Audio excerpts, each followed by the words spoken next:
Em nome do Pai que me criou, em nome do Filho que me resgatou, em nome do Espírito Santo que me santificou. Divina vontade, reina na minha vontade, ó minha mãe, eu te amo e tu me amas, dá-me um gole da vontade divina para minha alma. Me abençoa, mãe, para que todas as minhas ações sejam feitas diante de vossos olhos maternais. Divina vontade, reina na minha vontade, suprema majestade. Eu venho em sua divina vontade, em nome de todos, do primeiro ao último homem que existirá na terra, para dar a ti as adorações, o amor, o louvor que cada criatura lhe deve, fazer todas as reparações por todos e por cada pecado. Vem, Senhor, na tua divina vontade, dou-te a minha vontade humana e por meio do Imaculado Coração de Maria, que possui todos os dons e os frutos da divina vontade. Dai-me a tua divina vontade, vem divina vontade, nesta ação que estou a fazer e em todas as ações que eu farei durante o dia. Amém, Fiat. Bem, nesse trecho aqui da Mística Cidade de Deus, ela fala que as revelações entre ela, né, que vem para ela, vem do superior para o inferior, ou seja, vem de Deus, né, vem de Nossa Senhora para ela, né. Ela se coloca como inferior e Nossa Senhora como superior, né. E dessa comunicação vem as luzes, a alma dela está aberta às luzes, né? E, e tem que ter a participação da alma que recebe a comunicação, né? Tem que ter a disposição daquela alma, né? Que vai receber uma revelação, né? Vai receber. E no caso dela, da Santa Águida, ela teve essa disposição na alma, né? E, e ela fala da imensa luz que a Santíssima Virgem goza, né? Tanta plenitude. E aquela santa luz que Nossa Senhora goza, que ela tem, ela passa para ela, que é comunicada à parte superior da alma, né? Tudo que Nossa Senhora fala ali para ela faz, ela tenta passar, né? Para o papel, ela tenta comunicar, né? Que, e assim, foi uma coisa que eu achei interessante, porque lendo essas comunicações divinas e vendo as outras místicas, eu vejo que são iguais, que é uma coisa ou outra que é diferente, né? Mas que elas são iguais diante dessas revelações divinas, né? Que tipo, a Luísa, a Valtorta, né? E a Santa Águida, elas tiveram as revelações que são divinas, que retratam muitas delas a mesma coisa, né? Só que com outras palavras. Quer dizer, a cada vez que Deus usa de revelar uma revelação divina para uma alma, ele vê a disposição da alma. Então, ele faz o superior, que é Deus, né, entrar no inferior, né, que é a alma do ser humano, porque para ela poder responder, né, para essa alma poder responder às revelações, ela tem que ter essa pequenez, né, de alma, de não, de não confiar assim nela, não confiar de jeito nenhum nela, né? E é para ela poder receber a iluminação, né? A iluminação que vem ali, porque Deus dá a inteligência, a luz, né? Deus dá a inteligência, a luz, né? O objeto, né? E às vezes a gente tem essa dificuldade, né? De poder dispor a alma assim. E ela fala nesse trecho ela fala que Nossa Senhora e os anjos, né, que dá tudo a ela, né, costumam dar também apenas a inteligência e os termos para declarar. Tomo-os do que tenho entendido. Nisto poderia errar, se o permitisse o Senhor, porque sou mulher ignorante e me volto do que tenho entendido. Quando tenho dificuldade em expor as inteligências nas matérias mais árduas e difíceis, recorro ao meu mestre pai espiritual. Então, assim, ela narra essa dificuldade, né? Ela narra essa dificuldade, mas se ela não fica assim pensando, eu não vou fazer porque não é bem isso, né? Não é bem isso que Jesus fala, não é bem isso que a Virgem Maria está falando. Será que é isso mesmo que a Virgem Maria está falando? Não, ela pede, né? Ela escreve, ela faz tudo como Nossa Senhora manda, e se ela tem esse pensamento, essa dúvida, ela recorre ao mestre pai espiritual dela, né? A pessoa que está à frente, assim, né? Que lê o que ela escreve, né? Que dá essa obediência a ela para ela escrever. E eu vejo assim nas místicas que sempre tem que ter uma pessoa que está à frente, um diretor espiritual, né? Ou uma diretora espiritual, mas tem que ter. Ou um sacerdote, ou uma pessoa que está mais à frente, que nem a gente aqui, a gente tem a Aline, né? Que a gente pergunta, ela pra gente é essa pessoa espiritual, né? Que quando a gente não entende algo, a gente pergunta, né? E a Santa Águida, ela tinha também, né? E ela, só que ela não deixa de fazer por medo, que é uma parte interessante que eu achei aqui. Ela se dispõe a fazer, mesmo diante das limitações, mesmo diante dos medos, e ela vê que a comunicação é que Nossa Senhora tem com ela, que ela tem ali com Nossa Senhora, com os anjos, é a mesma comunicação que eles se comunicam entre eles, né? Porque tudo é ordem, né? Tudo é ordem. Então, assim, eu vejo, que me chamou muita atenção foi isso, essa disposição, né, dela escrever, né, dela fazer ali, dela colocar tudo pro papel. Às vezes a gente tem dificuldade para colocar com as palavras, né, aquilo que a luz que Deus dá, né, a inteligência ali, né, a memória ali que Deus vai dando ali, né, e aí a gente às vezes não consegue nem escrever, aquilo fica só para a gente. Então, ela precisava passar por esse processo, né? E só que ela não deixava de escrever e ela percebeu que tudo aquilo que era comunicado a ela era também comunicado na parte superior, né? Era comunicado, tipo, a Nossa Senhora, os anjos tinham essa forma de falar, de agir, né? E comunicava a alma dela, né? Dava à luz à alma dela, né? E ela escrevia. Em nome do Pai que me criou, em nome do Filho que me resgatou, em nome do Espírito Santo que me santificou. Fiat, fiat, fiat.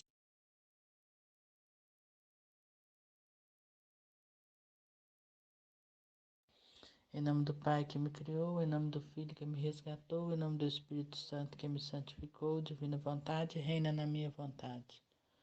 As visões inferiores. A irmã Ágreda, que escreveu a Mística Cidade de Deus, explicando como que ela percebe as coisas místicas, né? Como que ela percebe o mundo espiritual. Então ela se coloca nesse patamar de uma visão inferior, porque ela não é uma vidente, ela não é uma visionária. Ela não vê Nossa Senhora e Jesus, né? E pelo que parece aqui, ela não vê, não ouve, né? Ela tem uma visão imaginária. Quer dizer, o Senhor usa do intelecto, da inteligência dela, das memórias dela, para poder mostrar para ela a realidade do céu, das coisas na terra também, né? Das coisas que ela fala das coisas superiores, né? Como é que ela tem visões, como teve muitas santas, né? De entendimento, né? Das coisas da igreja, dos mistérios, é isso que eu queria dizer, dos mistérios. Então, é assim, isso pode se assemelhar muito mais à nossa condição, né? Porque nós que temos fé e que entramos numa caminhada, né? De fé e vamos crescendo, como diz o padre Paulo Ricardo, que eu acho muito boa essa fala dele, vamos crescendo de fé em fé. Então nós precisamos, né, começar a ir adiante nos estudos, porque a gente só vai crescendo à medida que a gente vai se aprofundando, a gente vai estudando, a fé vai aumentando, as coisas na gente vai se modificando. E a gente não é uma imaginação assim muito comum, né? Eu entendo o que a Santa Ágreda diz aqui, porque outro dia eu estava vendo um vídeo de um canal aí que eu nem sei o nome, e que apareceu aqui para mim, e o canal falava de uma mensagem de Nossa Senhora. Então, a vidente, quando ela ia começar, antes dela dar a mensagem propriamente dita de Nossa Senhora, ela descreveu como que Nossa Senhora apareceu. E assim foi muito interessante porque eu consegui enxergar aquilo, né? É uma imaginação, na minha imaginação, eu consegui enxergar. Porque eu imagino, era desde criança, do jeito que essa vidente explicou, né? Ela falou que ela estava toda vestida ela estava com um vestido branco muito lindo, um pano muito, um caimento muito bom, né? Muito bonito, e estava coberta com um manto azul, um manto azul brilhante, transparente, brilhante, como se fosse toda luz. Só que ele era azul e ele cobria a cabeça dela, e na cabeça tinha uma coroa de 12 estrelas. E ela trazia na mão um terço, e esse terço era feito com continhas de luz e que ia até os pés dela. Então, assim, na hora que ela foi descrevendo, eu comecei a imaginar e comecei a ver. E eu falei: olha, mãezinha, eu te vi com esse manto que eu sempre acreditei nesse manto brilhante, esse manto assim. É difícil de explicar, porque ele é muito lindo, é maravilhoso. Nossa, é difícil, sabe? Então, assim, mas eu sempre imaginei ela com esse manto. Por isso que eu sempre gostei do céu à noite, porque o céu à noite, um azul escuro e cheio de estrelas. É o que mais se assemelha desse manto que eu imagino de Nossa Senhora. Então, assim, o Senhor pode usar da nossa inteligência, das nossas memórias, para nos ajudar a ter conhecimento, né? Como me deu essa visão, pronto. Mas me dá também, e te dá, e dá a todos, né, que procuram e que buscam conhecimentos das coisas de fé, né? Das coisas de mistérios ocultos, né? Que vão sendo desvendados. Nós vamos, descobrir isso, né? Então, assim, a gente vai vendo, vai lendo e vai descobrindo coisas, né, que antes você não conseguia entender, você até ouvia falar, mas você não conseguia entender.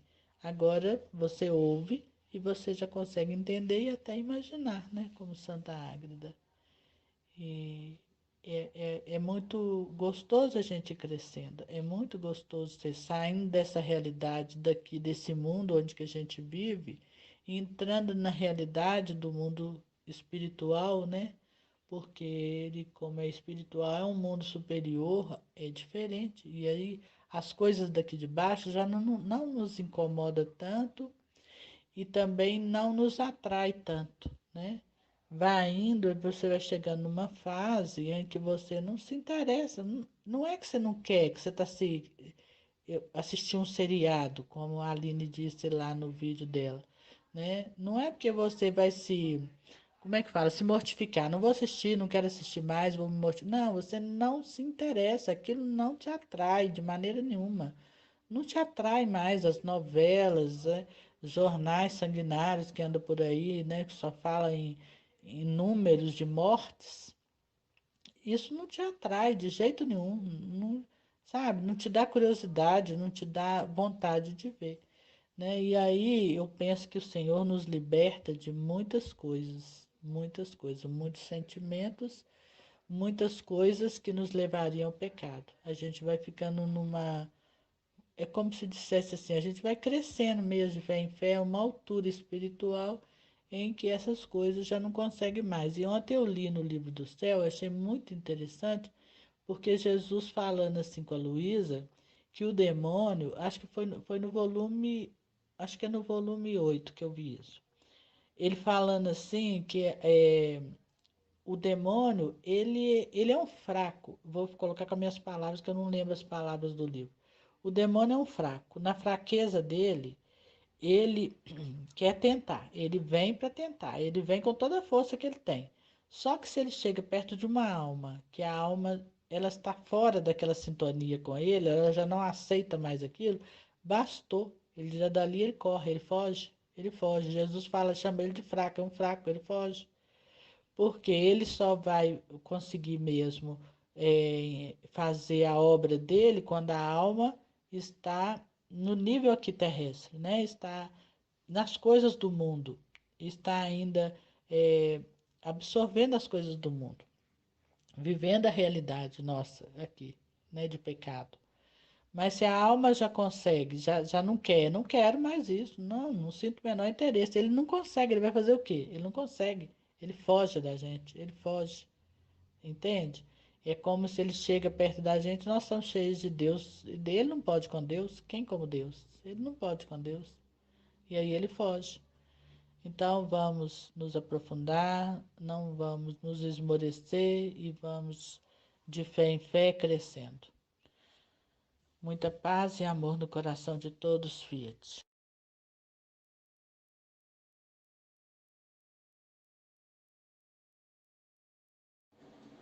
Em nome do Pai que me criou, em nome do Filho que me resgatou, em nome do Espírito Santo que me santificou.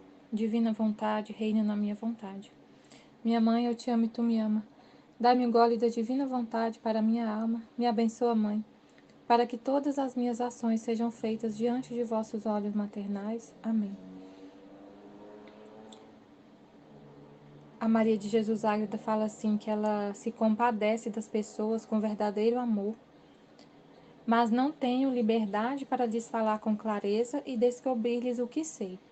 Nem poderia fazê-lo, porque pareço emudecer, a menos que o autor destas obras me permita e ordene que admoeste algum próximo.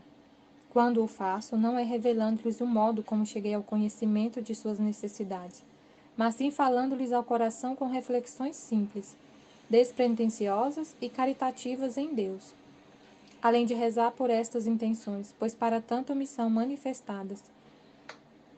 Aí ela recebia uma visão, um conhecimento, né, divino para saber, né, para descobrir qual a necessidade da pessoa, né, se alguma alma está em, sei lá, em pecado. Eu entendi assim, que uma alma está em pecado mortal, fazendo alguma coisa que um mal para a sua alma, né, e Deus dava para ela conhecimento sobre a alma dessa pessoa. Mas ela nunca, a menos que Deus ordenasse que ela admoestasse, que ela, né, falasse alguma coisa com a pessoa, ela não fazia isso. E quando ela fazia, não era falando assim, ah, Deus me revelou que você está passando por isso e não sei o quê, me deu a conhecer suas necessidades. Não, ela falava de forma simples, alguma palavra que poderia ajudar essa pessoa, né? Despretensiosa, sem nenhum interesse. E rezava por essa pessoa, porque foi para isso que Deus manifestou. Aí, assim, hoje, no mundo que a gente vive hoje, as coisas estão tão, assim, abertas, né? A vida das pessoas, a gente sabe, basta ver o jornal, né, pra gente ver as necessidades das almas. Basta ver o jornal, o noticiário, para ver um monte de coisa que a gente pode, né, ver nas situações que são mostradas, né? Hoje não tem nada escondido. A gente vê lá na televisão. Sei lá, eu não fico vendo muita televisão, não tenho muito tempo. Mas se a gente vê uma notícia assim, mãe. Eu vi uma notícia teve uma vez que eu vi a notícia, eu fiquei chocada demais. Uma criança de 10 anos que foi enforcada pela mãe por um fio. E eu fiquei chocada. Assim, não foi, Deus não precisa hoje revelar essas coisas, porque tá tudo aí pra gente ver na internet, na televisão. Mas a gente vê essas coisas para reparar, para rezar pelas almas. Ela falou aqui, além de rezar por essas intenções, pois para tanto me são manifestadas. Então, quando a gente tem conhecimento de alguma coisa muito grave que está acontecendo no mundo, né? Eu não fico vendo as notícias, mas às vezes a gente vê, às vezes é falado para a gente sem a gente procurar. Mas sempre nesse intuito. Com o único fim de rezar pelas almas, de não julgar, nunca julgar. E se for alguma coisa que você sabe, né, que não é notícia de televisão, mas se você sabe de alguma situação muito complicada que uma pessoa está passando, alguém próximo de você, não é só se for uma ordem de Deus, né? Agora falou uma ordem de Deus que me ordene a admoestar essa pessoa. Se não, conversar com a pessoa, amar, levar o amor. Porque levando o amor é levar Deus para a pessoa. Então não adianta a gente querer mudar a pessoa assim, forçado, né? Só se for, é sempre deixar Deus conduzir as conversas. Sempre quando aparece alguém na minha frente contando algum problema, se eu já fico o tempo todo pedindo Jesus para reinar em mim, para a divina vontade reinar, aí que eu peço mesmo, porque eu não sei falar, eu não sei o que se passa direitinho com aquela pessoa, né? Se ela chegou até você pedindo ajuda, contando a vida dela, contando os problemas dela, é para você ouvir, não para julgar, não para, né? É para ouvir e ajudar. Ali é uma oportunidade de fazer uma obra de misericórdia, de salvar uma alma, de consolar uma alma, pensando sempre que é Deus que está ali, que é Jesus vivendo naquela pessoa, que está precisando de uma palavra, né? E rezar, sempre rezar pela pessoa, porque foi para isso que Deus permitiu que ela chegasse até você conversando e contando os problemas dela. Amém, Fiat Jesus, eu confio em vós.